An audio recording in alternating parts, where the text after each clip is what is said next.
update po muna tayo mula dyan sa may Department of Public Works and Highways.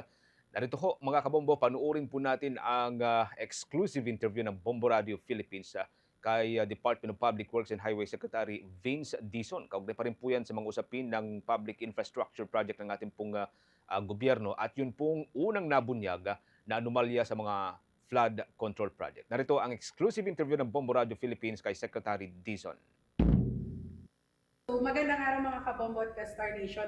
Of course, kasama natin ngayon ang nagsisilbing kalihim ng Department of Public Works and Highways, Secretary Vince Dizon. Once again, Sec Vince, thank you so much for joining us today at sa pagpapaunlak po ng interview na to ngayon. So ang pag-uusapan natin ngayon, Sec Vince, kasi I don't know if alam niyo na po, no? 6 months na kayo sa DPWH ngayong buwan. Not technically ngayong araw kasi September 1 po ang inyong unang pagpupo dito. Parang 6 years.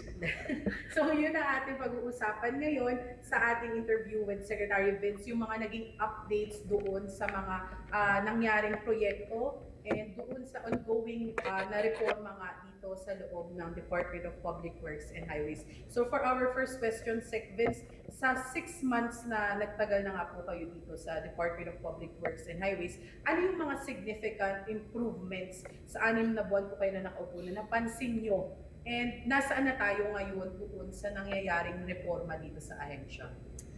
Thank you, Isa, Genesis. Salamat sa invitasyon.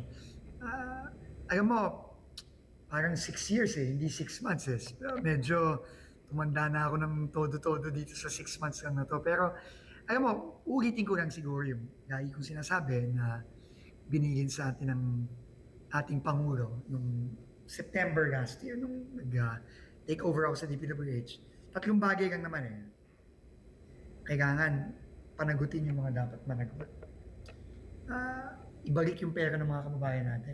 Tsaka reformahin natin yung DPWH. Kailangan baguhin talaga natin yung sistema, yung kultura, yung kalakaran dito sa DPWH na hindi lang taon, dekada na siguro yung nangyayari ditong ganyan. No? So, 6 months kung isipin mo, napaka-igsi nun. No? Pero tingin ko naman, kahit papano, no, base na rin sa support ang binibigay sa atin ng ating Pangulo, unang-una, alam nyo naman, tuloy-tuloy pa rin yung investigasyon at pagkakaso natin sa tulong ng ating ombudsman.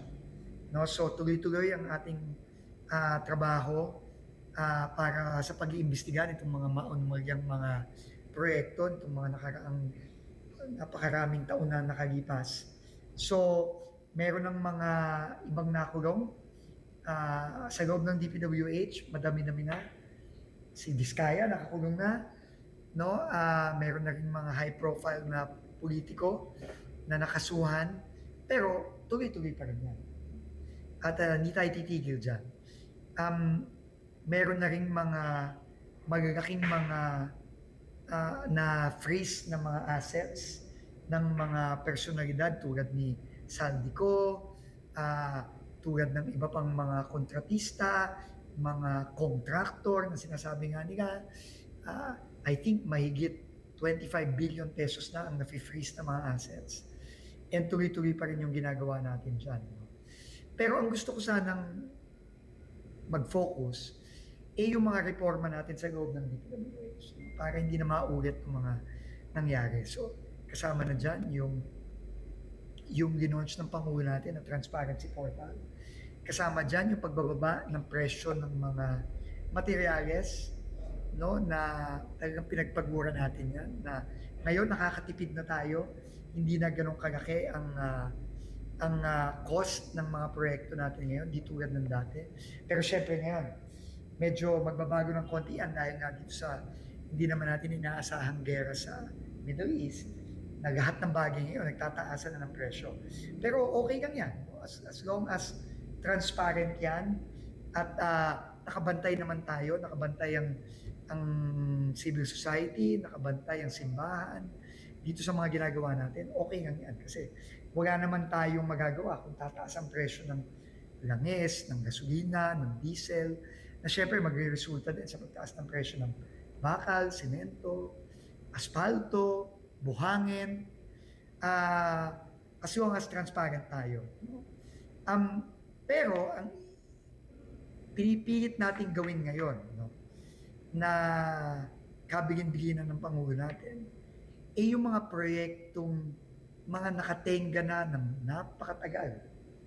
No? Minsan taon, minsan dekada na yung binibilang, kailangan tapusin natin. No? Kasi kailangan tuloy-tuloy pa rin yung pag-sasaayos ng infrastructure ng bansa. So, yan ang kabilin-bilinan ng Pangulo natin. Sec Vince, sa pagpupunyo nung September last year, no, what was the biggest problem or issue for you? No, kasi naging kalihim na rin po kayo ng Department of Transportation. Yung kinaharap niyo po dito sa Department of Public Works and Highways. Siyempre, yung pagbabalanse ng dalawang kailangan gawin natin base sa direktiba ng Pangulo. Yung pagpapanagot, pagkakaso, pag-iimbestiga, paglilinis. Dito, mapapansin nyo ngayon, ang dami na naming mga tinanggal, sinuspend, finload, at ang dami na rin nating mga pinalit. No? Tsaka yung pag-push ng mga proyekto natin na kailangan magawa natin ng maayos, pero magawa din natin ng mabilis. So, yun, mahirap magbalanse.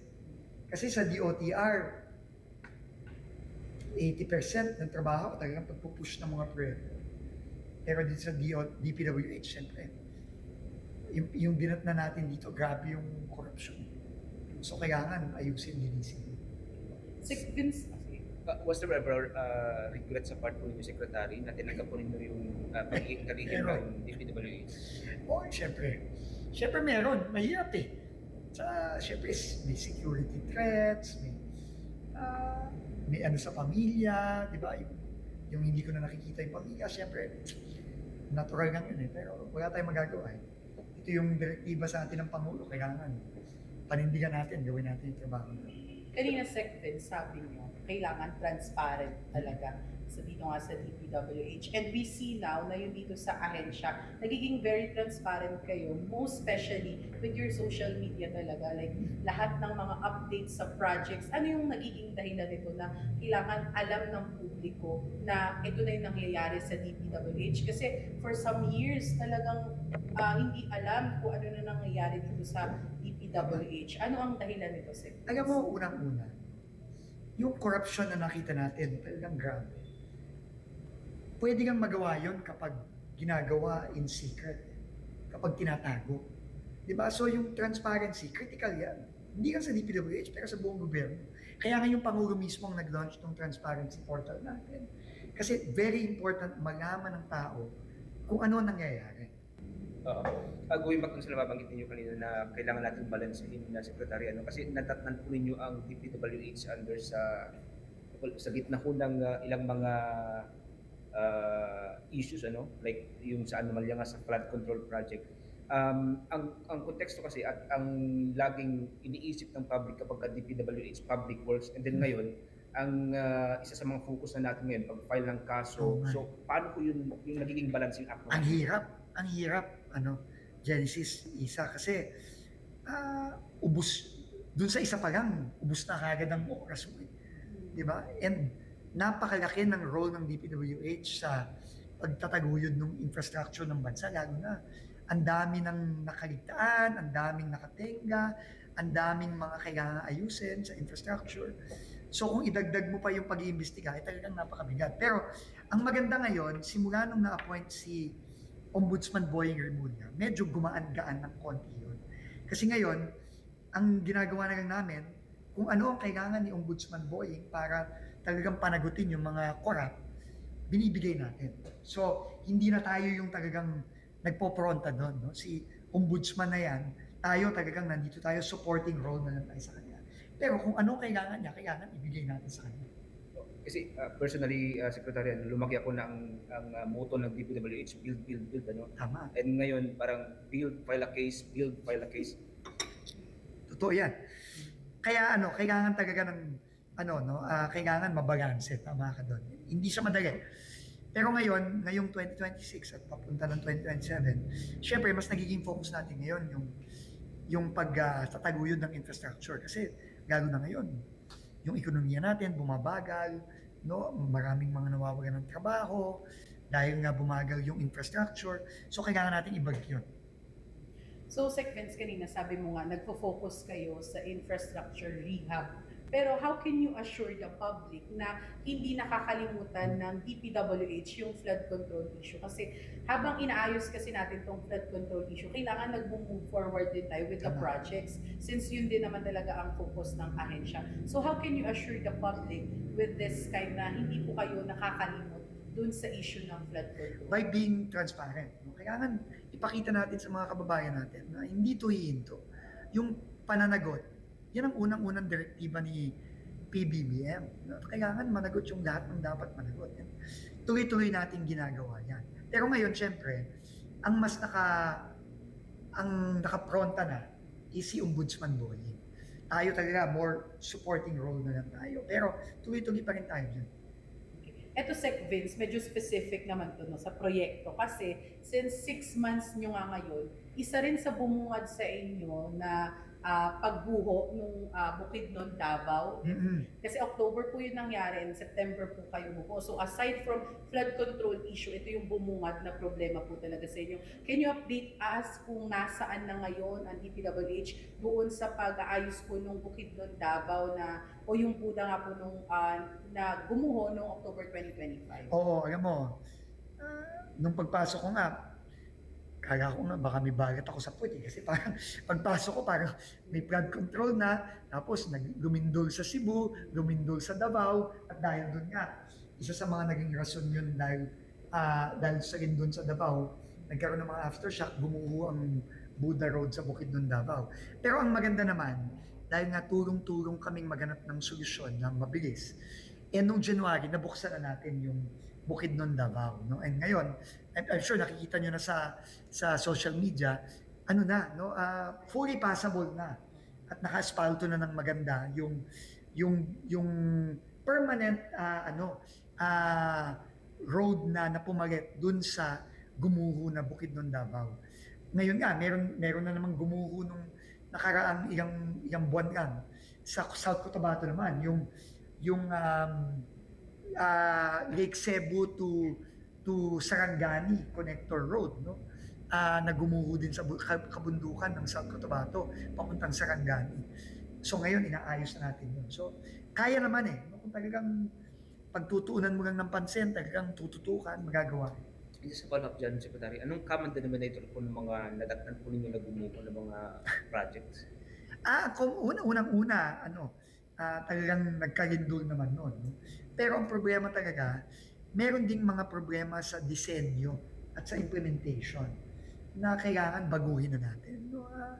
Na nangyari sa Bukidnon, Davao Road, sa Buda, dito din sa Lake Cebu, Sarangani Road sa South Cotabato.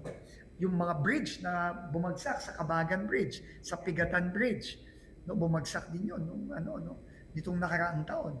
Kailangan yan ayusin lang ng tama. Yan i-disenyo na natin ng tama yung mga infrastructure natin. Lalo na yung mga tulay natin, tsaka yung mga kalye natin sa mga kabundukan. Bahagi po yan magkakabombo ng exclusive interview ng Bombo Radio Philippines kay Department of Public Works and Highway Secretary Vince Dizon. Nabangan ang iba pang mga detalye ng ating exclusive interview magkakabombo. Kaugnay pa rin po sa ilang mga controversial na usapin. Pangunahin po dito sa mga flood control project ng ating pong bansa. For the most trusted source of news and information, visit our website at www.bomboradio.com. Follow us on Bombo Radio mobile app, Facebook, YouTube, TikTok, and X, formerly Twitter.